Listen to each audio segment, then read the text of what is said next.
เป็นลำดับไปตั้งแต่ตีสามถึงตีสี่ถึงตีห้าวาระนี้อาตมาภาพจะได้นำปาญาติโยมปากันบูชาไฟไหว้พระนมัสการพระแก้วเจ้าสามประการสังวาสสวดที่ยายพุทธคุณธรรมคุณสังฆคุณเป็นลำดับไปณโอกาสบัดนี้กราบอะระหังสัมมาสัมพุทโธภควาพุทธังภควันตังอภิวาเดมิกราบสวากขาโตภควตาธัมโมธัมมังนามัสสามิกราบสุปฏิปันโนภควโตสาวกสังโฆสังฆังนามามิกราบมาตาปิตาโรวันทามิกราบคุณูปการโรวันทามิกราบพระพุทธกราบพระธรรมกราบพระสงฆ์กราบพ่อกราบแม่กราบครูบาอาจารย์ปากันสมาทานแก้วสามโกธากนะมา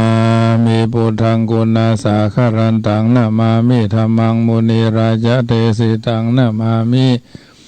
สังฆังมุนีราชสาวกังอัจจโยโนพันเตอัจจคามายะถาภเรยะถามูระเหยะถาอากุสะเล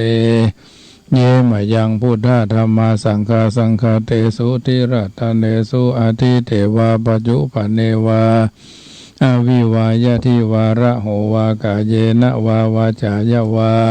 มานาสาวาปะมะตะมะการะวังวามะกาสิมาทิสวายะถาธัมมังปฏิกโรมาเตสังโนพันเตพุทธาธิรัตนัตยังอนุกัมปังอุปาทายะอัจจยังอาจายะโตปฏิคันหันตุขมันตุอายติงสังวริสามะนาภูเนวังกาลิสามาสันจิจโตสังอาสันจิจโตสังสัพพังโตสังขมันตุโนกราบพระพุทธพระธรรมพระสงฆ์พ่อแม่ครูบาอาจารย์แล้วก็สมาทานแก้วสามโกธากเป็นที่เสร็จสับเรียบร้อยต่อไปก็สมาทานศีลห้าว่าโดยกันเป็นลำดับไปว่านะโมตัสสะภะคะวะโตอะระหะโตสัมมาสัมพุทธัสสะนะโมตัสสะภะคะวะโตอะระหะโตสัมมาสัมพุทธัสสะนะโมตัสสะภะคะวะโตอะระหะโตสัมมาสัมพุทธัสสะพุทธังสรณังคัจฉามิธัมมังสรณังคัจฉามิสังฆังสรณังคัจฉามิตุติยัมปิพุทธังสรณังคัจฉามิตุติยัมปิธัมมังสรณังคัจฉามิตุติยัมปิสังฆังสรณังคัจฉามิตติยัมปิพุทธังสรณังคัจฉามิตติยัมปิธัมมังสรณังคัจฉามิตติยัมปิสังฆังสรณังคัจฉามิสารณะกะมะนังพุทโธสัพพัญญูตญาโนธัมโมโลกุตตะโลนาวาสังโฆมะคะภรโตชะอิเจตังรัตนัตยังเอตัสสะอนุภาเวนะสัพพะอันตรายโยวินาสันตุโนปานาติปาตาเวระมณีสิกขาปะทังสมาธิยามิอาทินนาทานาเวระมณีสิกขาปะทังสมาธิยามิกาเมสุมิจฉาจาราเวระมณีสิกขาปะทังสมาธิยามิมุสาวาตาเวระมณีสิกขาปะทังสมาธิยามิสุราเมระยะมัจจะพมาตฐานาเวระมณีสิกขาปะทังสมาธิยามิอิมานิปัญจสิกขาปทานิสมาธิยามิอิมานิปัญจสิกขาปทานิสมาธิยามิอิมานิปัญจสิกขาปทานิสมาธิยามิต่อไปก็สวดอิติปิโสเนอติปิโสภะคะวะอะระหังสัมมาสัมพุทโธวิชาจารณะสัมปันโนสุขโตโรกวิโทอนุตตโรปุริสธรรมสารถิสถาเทวมนุสสานังพุทโธภควติสวากขาโตภควตาธัมโมสันทิฏฐิโกอาการิโก เอหิปัสสิโกโอปะนะยิโกปัจจตังเวทิตาโพวินโยหิติสุปฏิปันโนภควโตสาวกสังโฆอุชุปฏิปันโนภควโตสาวกสังโฆยายาปฏิปันโนภควโตสาวกสังโฆสามีจิปฏิปันโนภควโตสาวกสังโฆยะที่ทางจัตตาริปุริสายุคานิอัฏฐปุริสาปุคาราเอสะภควโตสาวกสังโฆอาหุนายโยปาหุนายโยตักขินายโยอัญชลิกะระนิโยอนุตรังปุญญเขตังโลกัสสติปาหุงสหัสสะมะพินิมมิตาสาวุดันตังครีเมฆะรังอุติตะโครัสสะเสนะมารังธานาทิธรรมวิธินาชิตวามุนินโทตันเตจะสาภวะตุเตเชยะมังคลานิมาลาติเลกะมะพิยุชิตาสะภรติงโครัมปนาละวะกะมะคะ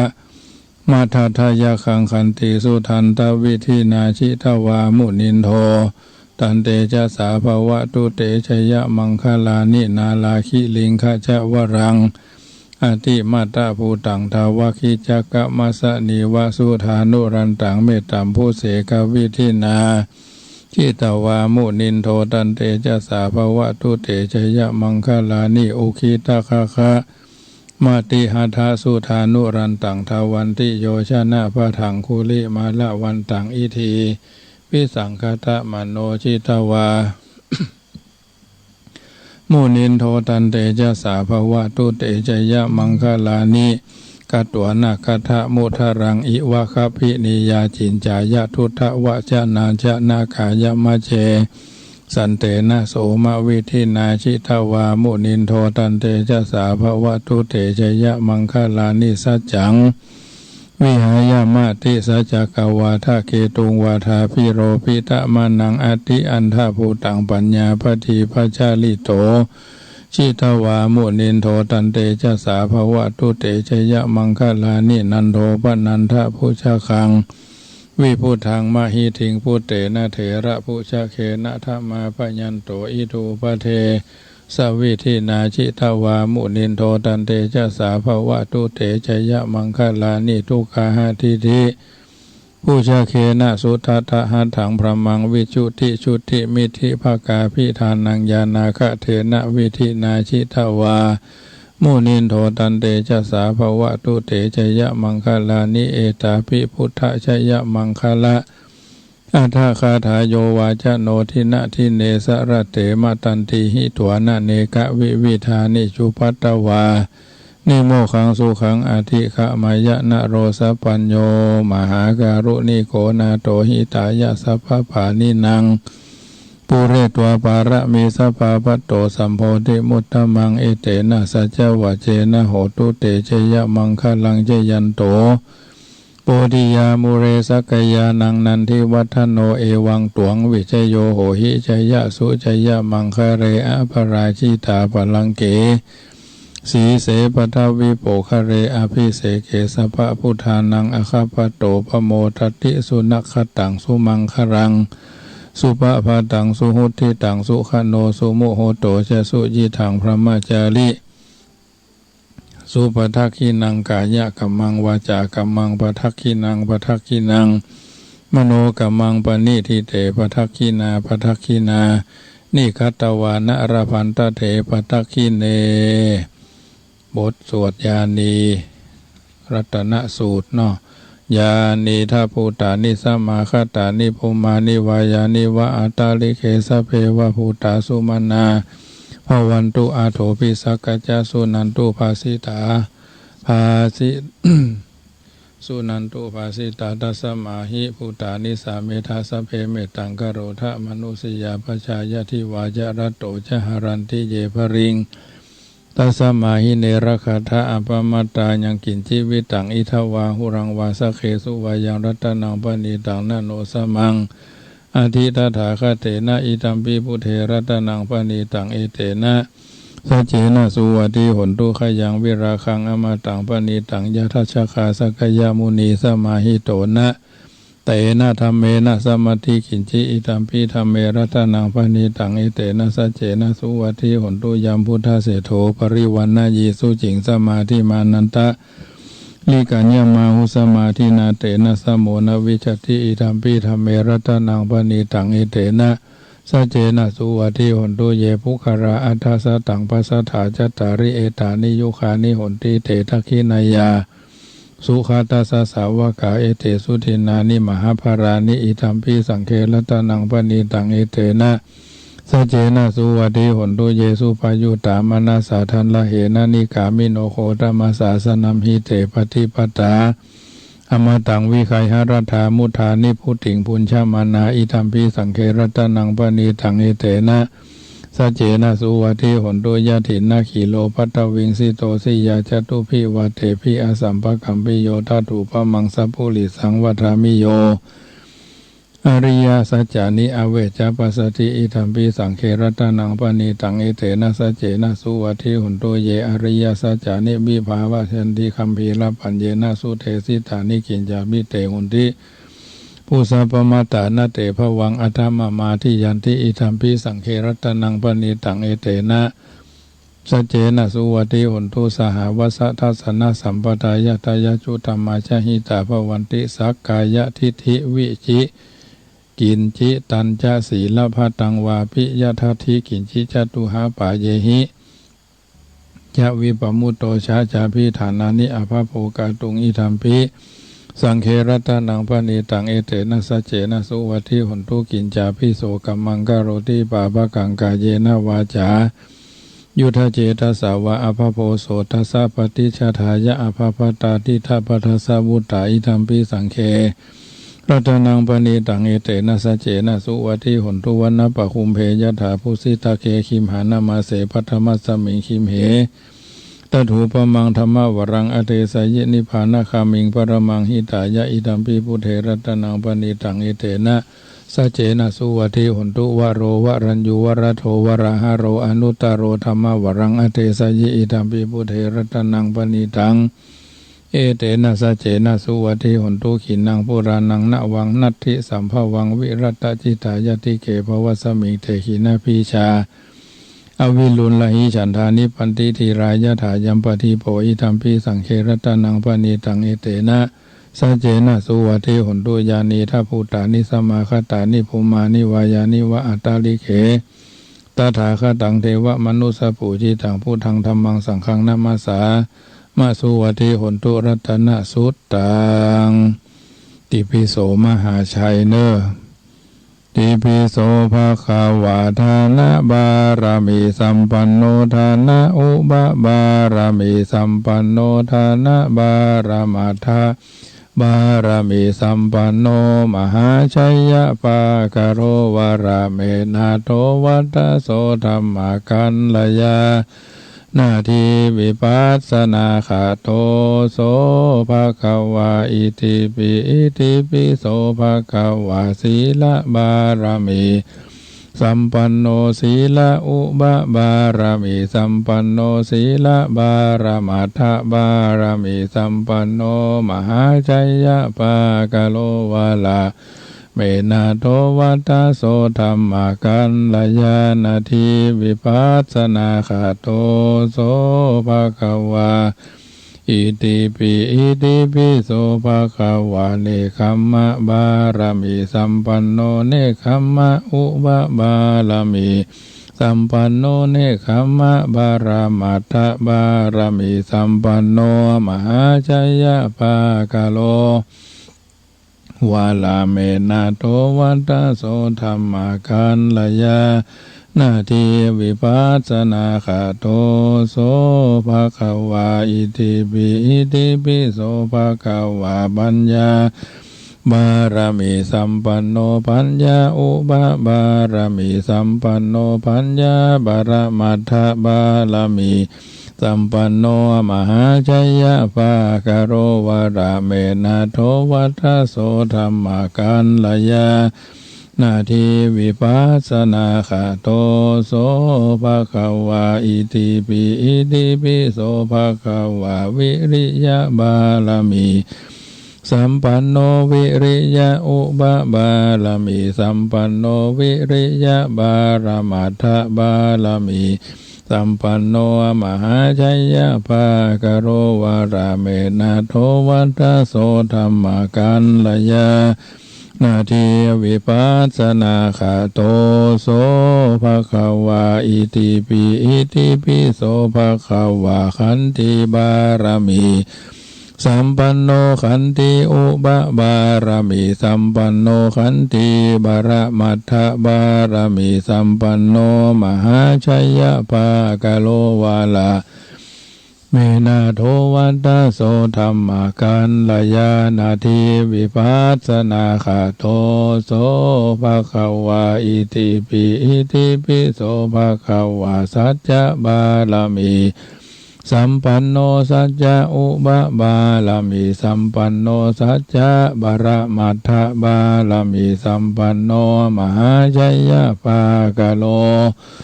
วาราเมนะโทวัตโสธรรมกันลยานาทีวิปัสสนาคาโตโสภะคะวาอิติปิโสภะคะวาอธิฐานะบารมีสัมปันโนอธิฐานะอุบะบารมีสัมปันโนอธิฐานะบารมัตถบารมีสัมปันโนมหาชัยยะภากโลวาลาเมนาโทวัตโสธรรมกันลยานาทีวิปัสสนาคาโตโสภะคะวาอิติปิโสภะคะวาเมตตาบารมีสัมปันโนเมตตาอุบะบารมีสัมปันโนเมตตาบารมัตถบารมีสัมปันโนมหาชัยยะภากโลวาลาเมนาโทวัตโสธรรมกันลยานาทีวิปัสสนาคาโตโสภะคะวาอิติปิโสภะคะวาอุเบกขาบาลามีสัมปันโนอุเบกขาอุบะบาลามีสัมปันโนอุเบกขาบาลมัตถบารมีสัมปันโนมหาชัยยะภากโรวาราเมนะโทวัตโสธรรมกันลยานาทีวิปัสสนาคาโตโสภะคะวาอิติปิโสภะคะวาทัสสะบารมีสัมปันโนทัสสะอุปบารมีสัมปันโนทัสสะบารมัตถบารมีสัมปันโนมหาชัยยะภากโรวาราเมนะโทวัตโสธรรมกันลยานาทีวิปัสสนาคาโตโสภะคะวาอิติปิโสภะคะวาพุทโธอนันตาธิคุณโนวัตโสภะคะวาอิติปิทานะบารมีสัมปันโนทานะอุบะบารมีสัมปันโนทานะบารมัตถบารมีสัมปันโนเมตตาไมตรีกรุณามุทิตาอุเบกขาบารมีสัมปันโนอิติปิโสภะคะวาสีลบารมีสัมปันโนสีลอุบะบารมีสัมปันโนสีระบารมัตถบารมีสัมปันโนเมตตาไมตรีกรุณามุทิตาอุเบกขาบารมีสัมปันโนอิติปิโสภะคะวาเนคขมะบารมีสัมปันโนเนคขมะอุบะบารมีสัมปันโนเนคขมะบารมัตถบารมีสัมปันโนเมตตาไมตรีกรุณามุทิตาอุเบกขาบารมีสัมปันโนอิติปิโสภะคะวาปัญญาบารมีสัมปันโนปัญญาอุบะบารมีสัมปันโนปัญญาบารมัตถบารมีสัมปันโนเมตตาไมตรีกรุณามุทิตาอุเบกขาบารมีสัมปันโนอิติปิโสภะคะวาวิริยะบารมีสัมปันโนวิริยะอุบะบารมีสัมปันโนวิริยะบารมัตถบา รามิสัมปันโนเมตตาไมตรีกรุณามุทิตาอุเบกขาบาลามิสัมปันโนอิติปิโสภะคะวะขันติบารมีสัมปันโนขันติอุบะบารมีสัมปันโนขันติบารมัตถบารมีสัมปันโนเมตตาไมตรีกรุณามุทิตาอุเบกขาบารมีสัมปันโนอิติปิโสภะคะวะสัจจะบารมีสัมปันโนสัจจะอุบะบารมีสัมปันโนสัจจะบารมัตถบารมีสัมปันโนเมตตาไมตรีกรุณามุทิตาอุเบกขาบารมีสัมปันโนอิติปิโสภะคะวะอธิฐานะบารมีสัมปันโนอธิฐานะอุบะบารมีสัมปันโนอธิฐานะบารมัตถบารมีสัมปันโนมหาชัยเมตตาไมตรีกรุณามุทิตาอุเบกขาบารมีสัมปันโนอิติปิโสภะคะวะเมตตาบารมีสัมปันโนเมตตาอุบะบารมีสัมปันโนเมตตาบารมัตถบารมีสัมปันโนเมตตาไมตรีกรุณามุทิตาอุเบกขาบารมีสัมปันโนอิติปิโสภะคะวะ อุเบกขาบารมีสัมปันโนอุเบกขาอุบะบารมีสัมปันโนอุเบกขาบารมัตถบารมีสัมปันโนเมตตาไมตรีกรุณามุทิตาอุเบกขาบารมีสัมปันโนอิติปิโสภะคะวะทัสสะบารมีสัมปันโนทัสสะอุบะบารมีสัมปันโนทัสสะบารมัตถบารมีสัมปันโนเมตตาไมตรีกรุณามุทิตาอุเบกขาบารมีสัมปันโนอิติปิโสภะคะวะ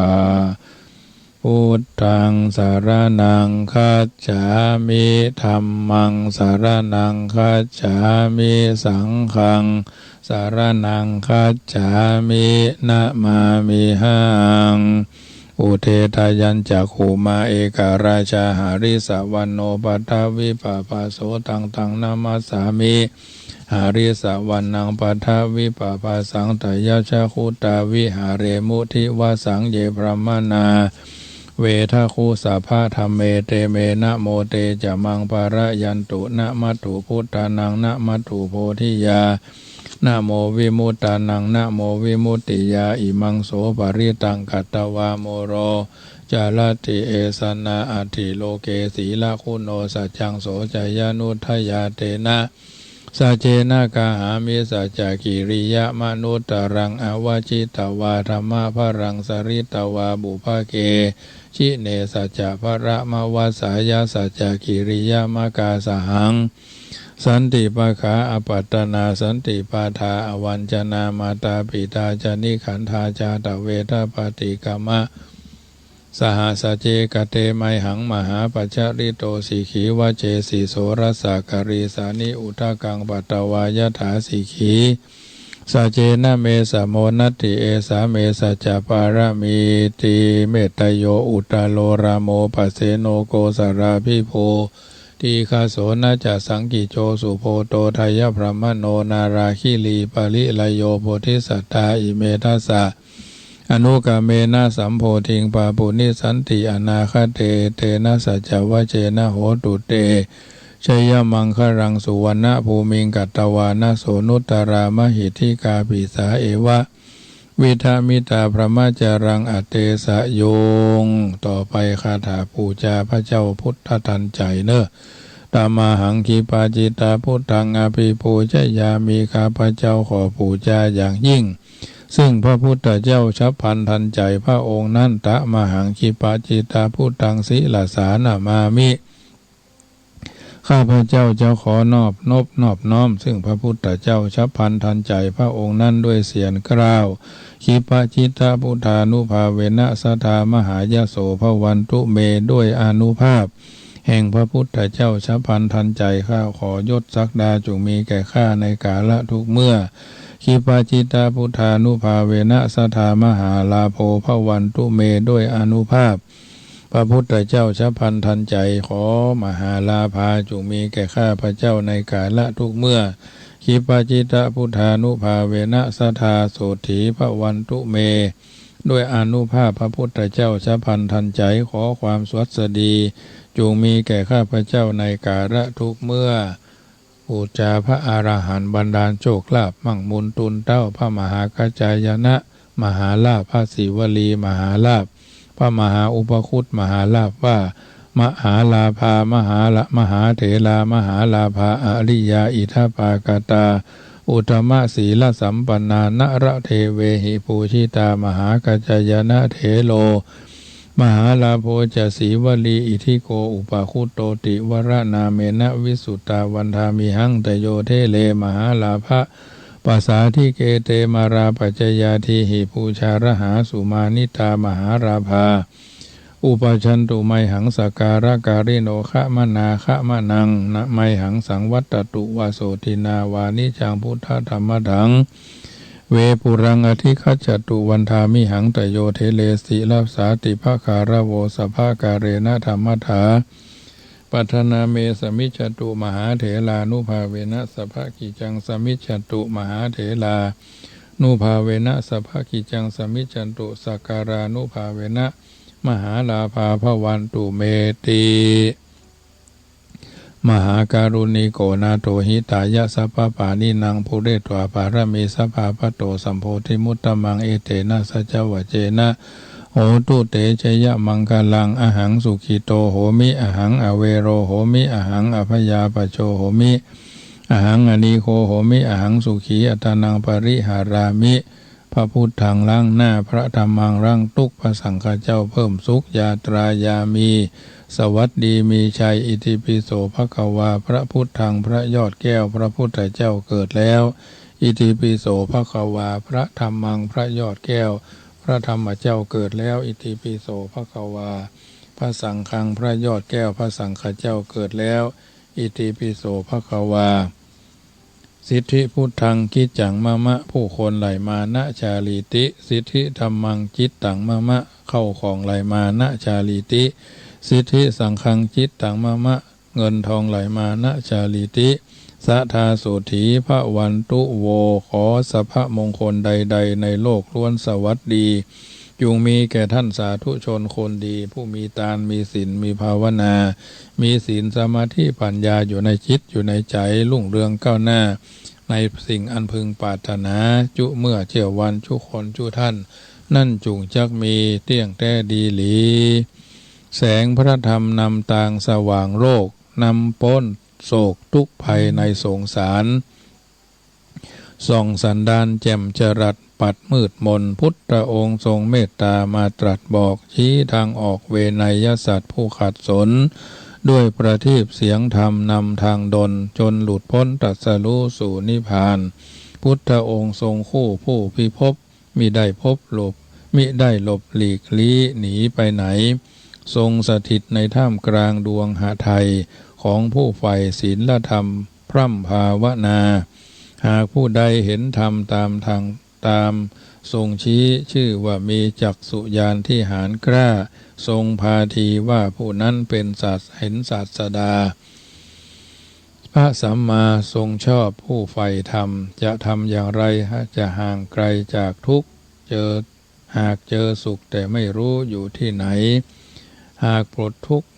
เปื้องทุกข์ให้จากไกลจากใจทำจะไหนจะพบ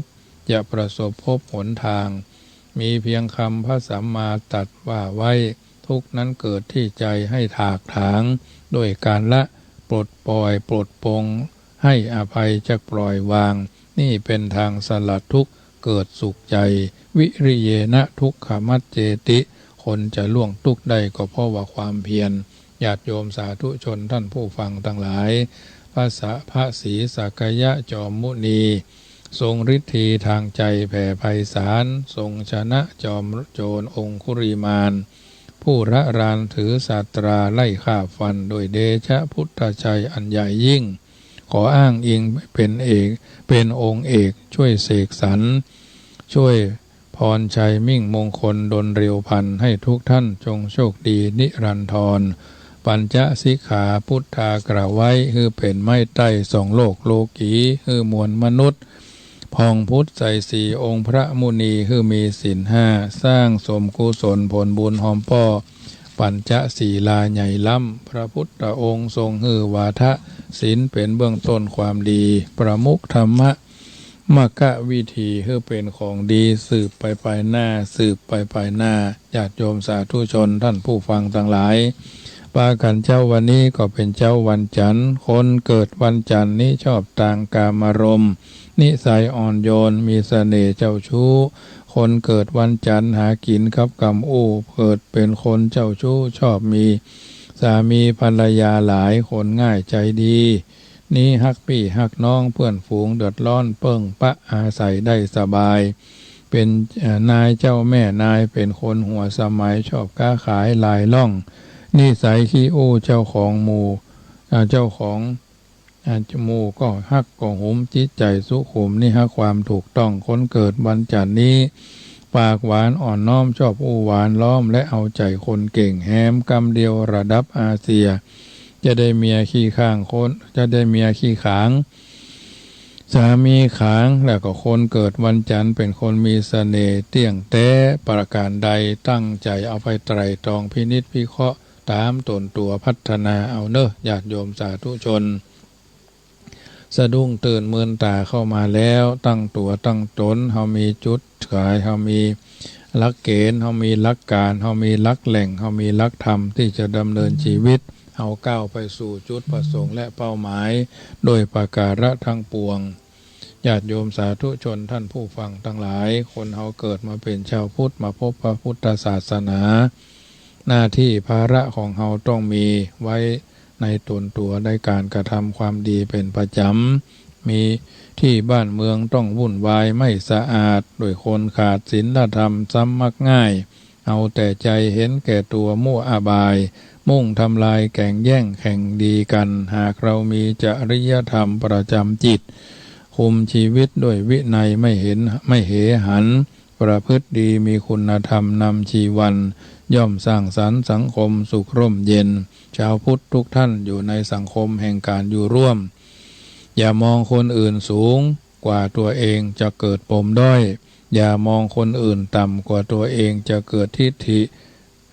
มานะแข็งกระด้างทันทีอย่ามองคนอื่นโดยเสมอกันจะชิงดีชิงเด่นกันในที่สุดจงมองเป็นเพื่อนร่วมเกิดร่วมแก่ร่วมเจ็บร่วมตายจักสบายเที่ยงแท้สังคมแห่งการอยู่ร่วมคนขี้ค้านก็มากหลายคนขี้คุยก็มากมายคนขี้โกงก็เหลือหลายคนขี้อิจฉาเปิดเลอะเปิดเต๋อคนขี้เล่าปะกันอยู่ถึงวันคนขี้เล่น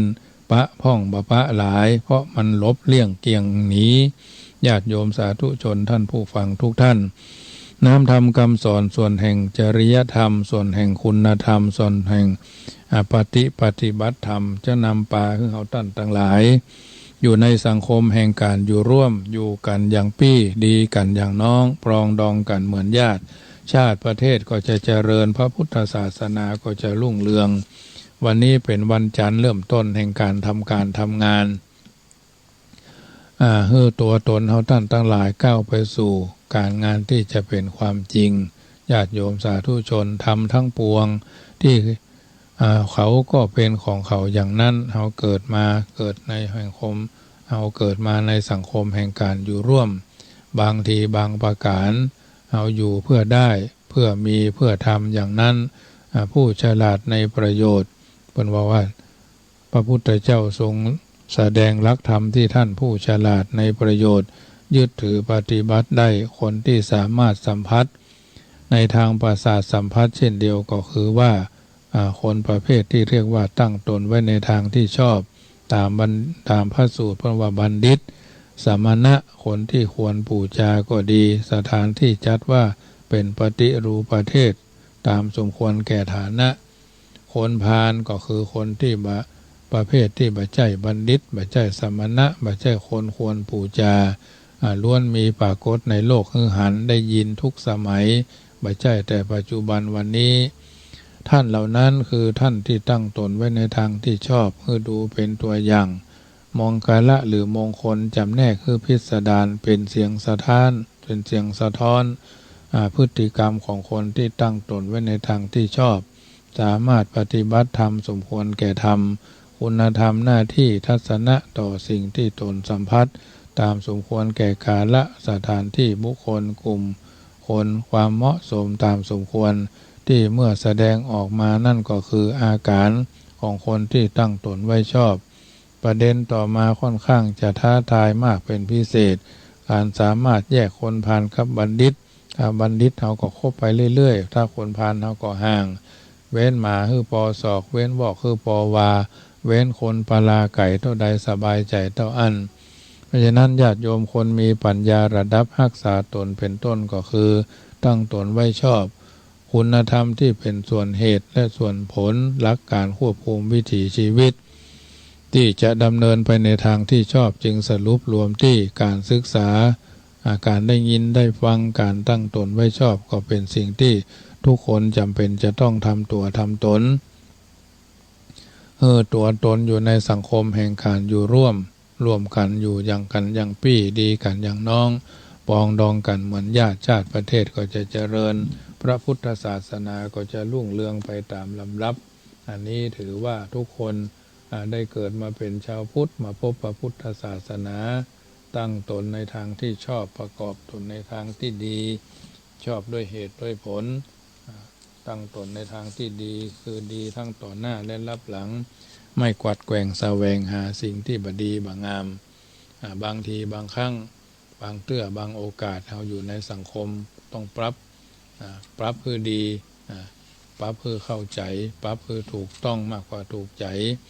ในการดำเนินชีวิตของเราท่านทั้งหลายบางเตื้อบางเหตุผลเราอยู่ในสังคมแห่งการดูร่วมต้องรู้ว่าทุกสิ่งทุกอย่างเกิดแต่เหตุและดับไปก็เพราะว่าเหตุเมื่อนำเอาหลักธรรมนี้ข้อมาพิจารณาค้นคว้าหาดูว่าความทุกข์เดือดร้อนต่างๆที่เกิดขึ้นอยู่ในสมัยปัจจุบันและอนาคตต่างหน้าว่ามีเหตุมาจากอะไรหยังมีมาจากเหตุอะไรหยังและความทุกข์เดือดร้อนเหล่านั้นระดับไปใดอย่างใดเนื่องจากปัจจุบันสิ่งแวดล้อมและความเป็นไปมีถึงความเจริญมีถึงความเสื่อมมนุษย์ในยุคนี้ได้ใช้สติปัญญาคิดค้นประดิษฐ์วัตถุอุปกรณ์เพื่อความสะดวกสบายการอยู่กินอย่างมากมายสะดวกนักมักง่ายสบายนักเกยตัวเพราะฉะนั้นถือว่าสำหรับหมู่เฮานั่นดูเหมือนว่าจะบ่ต้องใช้สมองประดิษฐ์ขึ้นอย่างมาก็ใช้ได้แต่เป็นเพียงคอยใช้วัตถุสิ่งของที่เขาประดิษฐ์ประดอยกันมาอยู่เรื่อยๆเนื่องจากความเจริญของยุคปัจจุบันดังกล่าวทำให้มนุษย์สมัยปัจจุบันหูยาวตายาวปากยาวโดยเฉพาะปากยาวนี่นักแก่ปากคนนี่ยาวกว่าปากกาเอาน้อยไปเป็นนักเอานักไปเป็นหลายเอาหลายไปเป็นเส้นเป็นสายไปเรื่อยๆเนี่ยคนปัจจุบันปากยาวกว่าในสมัยโบราณคำว่าหูยาวตายาวอาตมาภาพมาได้หมายความว่ามนุษย์สมัยนี้หูยาวญาณมาถึงบ่าบ่ใช่แบบนั้นตายาวข่มใจตาทะลกถลนเหมือนตาเปรตในภาพวาดไปเหมือนกล้องถ่ายรูปหาไม่ได้ตมาหมายถึงว่ามนุษย์สมัยนี้ได้ยินได้ฟังได้หู้ได้หันสิ่งต่างๆได้มากได้ไม้ได้ไกลกว่าสมัยโบราณเพราะสื่อสารมวลชนยุคขยะข้อมูลปฏิกูลข่าวสารสื่อสารมวลชนหนังสือพิมพ์วิทยุโทรทัศน์แอปไลน์คลิปนะ ไลน์เนาะเมสเซนเจอร์นะเฟซบุ๊กตื่นนอนยังตันอย่างลุกจากที่นอนเปิดวิทยุกดมือถือช่องแช่งกันสบายปัจจุบันวันนี้ท่านจะไปไหนขึ้นเรือล่องใต้ขึ้นรถลงเรือเข้าโรงเรียนพักโรงแรมมีหมดญาติโยมบ่ต้องกลัวท่านจะต้องพบหนังสือพิมพ์บอกว่าซอกไหนมุมไหนเดี๋ยวนี้ยุคบนห้องว่าสังคมก้มหน้าเนาะได้หู้ได้หันข่าวเรื่องอายังข่าวน้องชมพู่อยู่ถึงในถึงเบาเฮาก็ยังหันลุงพลอยู่ทางใดเฮาก็หู้เพิ่นรวยเพิ่นบ่รวย ถ้ำหั่นเปิ้นปิดถ้ำนะเมืองพญานุงพญานาคอยู่ตดไหนเขาก็ไปกันแห่นแตนแต้กันไปว่ายิงกันพ่องฆ่ากันพ่องตีฟันบันแตงนะเพราะฉะนั้นบางข่าวก็เป็นการทรยศคดโกงระโมบโลภมากนะข่าวเหล่านี้พอสรุปได้ว่าข่าวเล็กน้อยข่าวลักเล็กขโมยน้อยการคล้องจี้เปิดฝืดเคืองบางข่าวก็เป็นการทะเลาะวิวาทประชุมกันในสภาด่ากันเทศาสตร์เทเสียพักนั้นได้อย่างอันพักนี้ได้อย่างอี้กลุ่มนั้นเป็นอย่างอี้งูเห่างูจงอางสัปปะงูที่มันเกิดอยู่ในสังคมทั้งที่คนเป็นมนุษย์มีมีคุณวุฒิคือการศึกษามีคุณภาพเอาการศึกษามาไตร่ตรองแล้วก็บ่เอาคุณธรรมมาชำระล้างนะเป็นมรดกสืบทอดกันมาต่างก็เกิดว่าเป็นฝ่ายเสียเปรียบเป็นฝ่ายได้เปรียบแบบนั้นบดีลาตำลาไปถึงสั่งเครื่องศาสตราวุธส่งสมัยยุคนั้นสงครามนี้พุทธศักราชนั้นพุทธศักราชนี้มีฮือหันฮือฮู้พอกันไปเรื่อยๆกีฬาบันเทิงเริงลมสัปปะนะแต่กับแสดงทิฏฐิมานะบยอมลดลาวาศอกเรื่องเล็กเรื่องน้อยเป็นเรื่องใหญ่เรื่องที่ควรได้ก็กลายเป็นเรื่องเสียพ่องบางเรื่องก็เป็นเรื่องชู้สาวแสดงอาการความรักความใคร่หึงหวงลู่สุมาเดลู่ผัวลู่เมียลู่เมียลู่ผัวลู่ลูกลู่เต้าลู่สมบัติพัสถานยิงกันพ่องบ่พอใจพอหน้าก็บ่ได้ภรรยาสามีบ่ซื่อบ่สัตตยะต่อกันก็มีบางเรื่องก็เป็นสุรายาเมาดื่มหั่นดื่มนี่โดนยับ200-2,000 เม็ด200,000 เม็ดล้านเม็ดสัปปะเจ้าหน้าที่ทั้งหลายประเดี๋ยวซ้ำเรื่องมาทำไมโควิดมาใหม่ตะเข็บชายแดนประเทศนั่นก็จะเข้ามาประเทศนี้จะเข้ามาอำเภอป่าซางนี่เจ้าหน้าที่ตม.จะเข้าแตกกันวุ่นอย่าเข้าตอกแตกญาติโยมเพราะมนุษย์ต่างดาวเพิ่นฮ้องว่าบดีเลี้ยงคนต่างดาวเท่าต่างแดนนะเพิ่นว่าแบบนั้นอันเนี้ยท้าทายชกต่อยประหัตประหารตีฟันบั่นแต่งข่าวต่างๆที่ยกมาเนี่ยญาติโยมถ้าจะยกหลักธรรมในพุทธศาสนามาพินิจพิจารณาก็เป็นการประพฤติผิดต่อหลักธรรมข้อไหนพ้องก็หันได้โดยแจ่มแจ้งแจ่มชัดข่าวเหล่านั้นประหัตประหารกันลงประมวลลงแล้วก็บ่พ้นไปจากพินห้านะญาติโยม1เป็นการเบียดเบียนร่างกายและชีวิตของการพ้อง2เป็นการเบียดเบียนทรัพย์สมบัติลักเล็กขโมยน้อยกันพ้อง3ประพฤติผิดนอกใจขาดความซื่อสัตยะต่อกัน4เป็นการโกหกมดเท็จคดโกงหักหลังกันพ้อง5ดื่มสุรายามายาบ้ายาอียาไอแม้ว่าประเภทของข่าวจะแยกมีฝอยออกไปในแง่ไหนมุมไหนก็ตามแต่ก็บ่พ้นไปจากการประพฤติศีลห้าศีลห้ามีชื่อเรียกว่าอย่างหนึ่งว่าปัญจเวรวิรัตแปลว่าเว้นจากศีลห้าก็หมายความว่าไผ่รักษาศีลห้าบ่ถือบ่ประพฤติผิดศีลห้าจะได้รับอานิสงส์ผลกุศลความดีพ้นจากเวรจากภัยบ่ทะเลาะวิวาทกับไผบ่ต้องขึ้นโรงขึ้นศาลบ่ต้องเสียทรัพย์บ่ต้องเสียเวลาเสาะว่าหากินทำมาหากินรวมความว่าบ่ต้องเดือดเนื้อห้อนใจบ่ต้องสะดุ้งหวาดเสียวเพราะความผิดทางกายวาจาจิตใจผู้ที่ร่ำรวยเป็นเศรษฐีมหาเศรษฐีอภิมหาเศรษฐีถ้าหากบ่มีศีลห้าเป็นหลักยึดเป็นหลักประพฤติเป็นหลักปฏิบัติเป็นพื้นฐานรองรับชีวิตความเป็นอยู่แล้วจะหาความผาสุกร่มเย็นไปอย่างใดแก้วมาลูนเขาบะกัวแล้วบะเดียวเขากัวแก้วมาแซงญาติโยมกลับไปพิจารณารักคำสอนในทางพุทธศาสนาที่จะได้ยกไว้ตอนต้นว่าทุกสิ่งเกิดแต่เหตุจะดับไปด้วยก็เพราะดับที่เหตุเมื่อค้นพบว่าเหตุใหญ่ของความเดือดร้อนคือการประพฤติผิดศีลห้าเมื่อจะดับความเดือดร้อนก็ต้องดับที่เหตุคืออย่างประพฤติผิดศีลห้าในการที่จะประพฤติผิดศีลห้านั้นต้องมีคุณธรรมสำรับควบคุมสติปัญญาคุณธรรมช่อนี้ชื่อว่ามีพื้นฐานแห่งจิตใจเพิ่นถึงบอกว่าปัญจสิกขาพุทธากล่าวไว้เป็นไม้ใต้สองโลกโลกีมวลมนุษย์ผ่องพุทธใส่สีองค์พระมุนีมีศีลห้าเนี่ยค ความทุกข์เดือดร้อนเกิดจากการทำชั่วความทุกข์เดือดร้อนเกิดจากการครองชีพ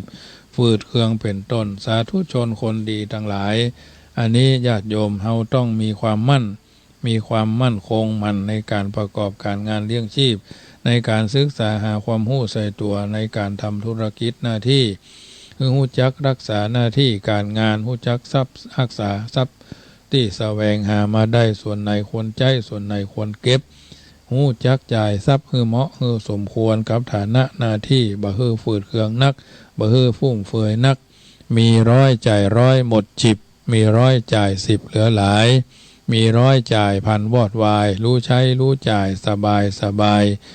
คบคนดีเป็นมิตรเป็นต้นสาธุชนท่านผู้ฟังทั้งหลายรายการเสียงธรรมรับอรุณภาคเจ้าอาตมาภาพพระมหาประสิทธธรรมาภินันโทอัฏฐาธิบายน้ำธรรมคำสอนญาติโยมสาธุชนได้ยินได้ฟังแล้วเป็นประการใดโทรศัพท์เข้ามาเป็นกำลังใจเนอะ0861875325 อาตมาภาพรอรับสายทานศรัทธา1กำลังใจจากท่านณวันที่นี้วันนี้จะได้นำปลาญาติโยมไปกินสลากเพราะญาติโยมหอมกันมาคนละเล็กคนละน้อยปักต้นไว้5ต้นจะอุทิศส่วนบุญส่วนกุศลไปหาผู้มีอุปการะคุณที่ได้กระทำบำเพ็ญกันไปสลาก5ต้นนั้นต้นที่1อุทิศไปอาตมาภาพพระมหาประสิทธิ์พร้อมด้วยญาติศิษยานุศิษย์ขึ้นวิทยุทุกท่านจะได้ไปกินไปตานเนอะเจริญพรแม่ไลเจ้าข้าพเจ้าท่านมหาเจ้าฟังกันอยู่นอเจ้ากำลังใจนะเจ้าฟังตันอยู่ก่ะฟังแต่เจ้าแต่ที่3มันก็ฟังแต่ที่1กึ่งมันก็ฟัง7-4ตลอดฟังไปรับไปเจ้าอ๋อดีได้เอาท่านมหานี่ฟังตลอดได้เจ้าโมทนาเนอโมสาธุเจ้าข้าพเจ้าแม่ไลแจ้ห่มพุทธญาติโยมแจ้ห่มมาแล้วลำพูนเชียงใหม่ว่าจะใดโทรมาเนอะสลากพัดต้นโจกมีอยู่5ต้นที่1อาตมาภาพพร้อมด้วยกัลยาณมิตรศิษยานุศิษย์ขึ้นวิทยุและในทิศทั้ง4อุทิศหาอดีตเจ้าอาวาสวัดชังคำทุกรูปต้นที่2จักอุทิศไปหาพร้อมทั้งศิษยานุศิษย์อุทิศไปหาเทบุตรเทวดาเทพาอาหักประจำวัดจังกรรมและบ้านญาติโยมทุกท่านเนาะต้นที่3จักอุทิศไปหาผู้มีพระคุณเป็นต้นว่าผู้มีอุปการะคุณสัมภเวสีอสุรกายผีตายเก่าเน่าเมินทุกรูปทุกตนทุกอนทุกท่านและเจ้ากรรมนายเวรต้นที่4จักอุทิศไปหาพ่อแม่อาตมาภาพเนาะทั้ง2ท่านและพ่อเกิดแม่เกิดของเฮาทุกคนทุกท่านต้นที่5จักอุทิศไปหาเป็นเสบียงบุญต่อมหาเนรปานแก่หมู่เฮาเราเจ้าข้าทำบุญหยาดน้ำกินตาลหลวงหลายจักได้สบายเกิดสุขไปหน้าเข้าดอกบานกินตาลเถิงดอกไม้บานกินตาลม่วนญาติโยมสาธุชนที่อยู่ทางบ้านกึดจะได้ค่อยใจถึงแปลงใจตึงเป็นกำลังใจให้กันโทรมาเนอะกุศลผลบุญบ่ได้ลบลี้จักปกห่มเก้าทุกคนเจริญพรแม่อุ้ยอุ่น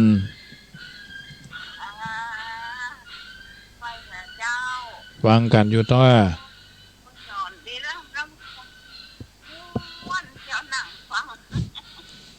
ยาการไปโดยฟังไปโดยเนาะยาการไปโดยฟังไปโดยลูกแล้วกะเจ้าอันฟังนี่รักไปเลยมาตั้งนี่แล้วเขาไทยอันมีการมีงานกันอยู่เนาะมีแต่เจ้าบ้านเจ้าอย่างนี้กันถินทางนี้ก็ยังมีเหมือนกันเดี๋ยวมันทำไปมันดึงไปแหวนเนาะเจ้าแล้ววันที่อย่างนั้นนะคุณวันที่10 ตุลาแม่เพศมี17ตอนเพศก่อนเนาะจ้าเป็นกำลังใจอุ้ยอุ่นเนอเจ้าเจริญพรแม่อุ้ยอุ่นปุ้นตั้งหลวงปู่ล่าพุ่นน่ะกุศลผลบุญบ่ได้ลบลี้จักปกห่มเก่าทุกคนเป็นเกินกายฟ้ามหากุศลเป็นสะเภายนต์ขี่ข้ามน้ำกว้างบุญกินบุญตาลที่เฮาได้สร้างเป็นตุงนำใจจ้องจักบ่ฮื้อตกจม แดนอัตตคัดที่พระพุทธเจ้าบอกไปจักเป็นเข้าติบน้ำติบปัจจัยติดตัวเฮาไปจัดนี้จัดหน้าเจริญพรแม่ครูเหรียญทองฟังเจ้า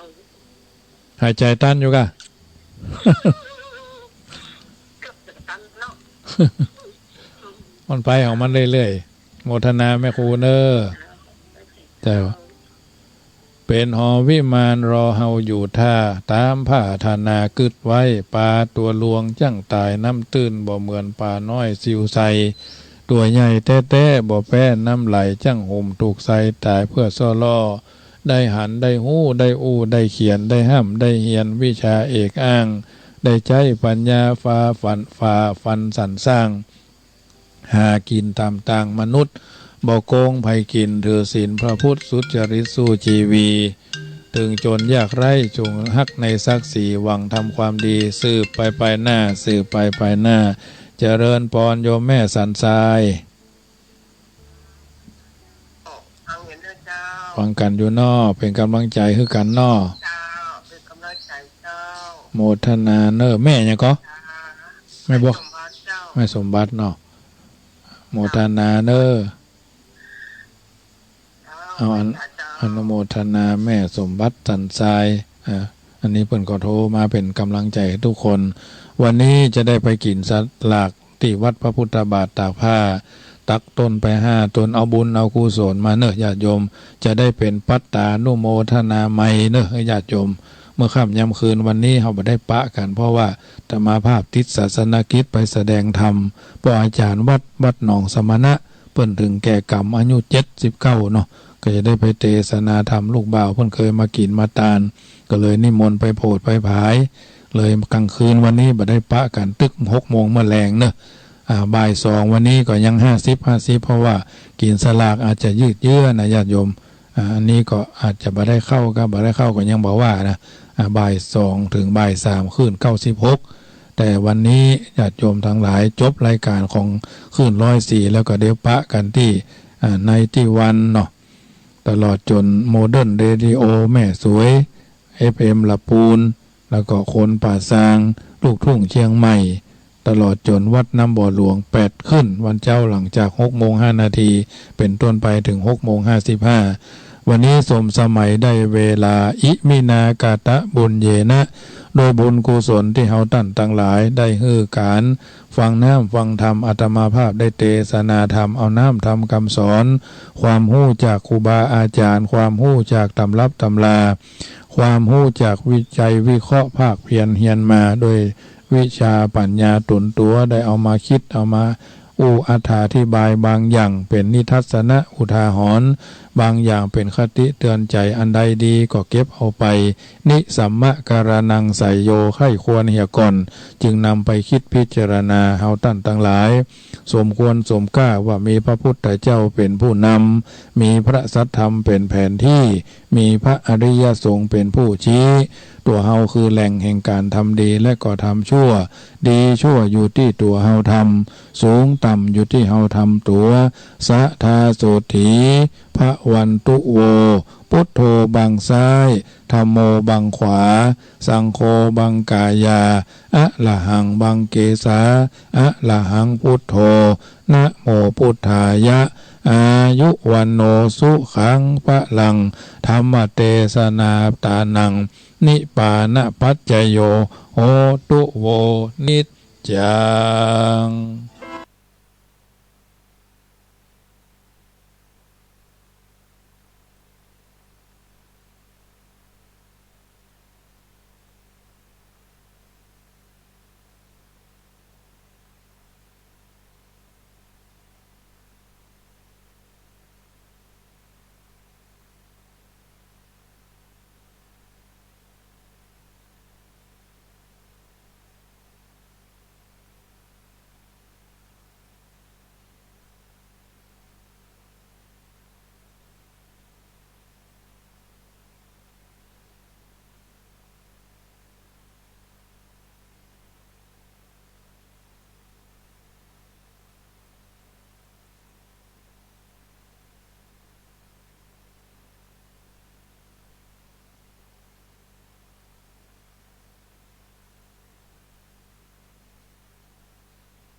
ท่านกำลังติดตามรับฟังสถานีวิทยุกระจายเสียงพระพุทธศาสนาแห่งชาติและสังคมคลื่นเพื่อการศึกษาพระพุทธศาสนาและวัฒนธรรมระบบ FM 104.5 เมกะเฮิรตซ์รายการต่อไปเป็นรายการมรดกธรรมกำเมืองดำเนินรายการโดยพระครูวิสิทธิ์ศรีลาภรณ์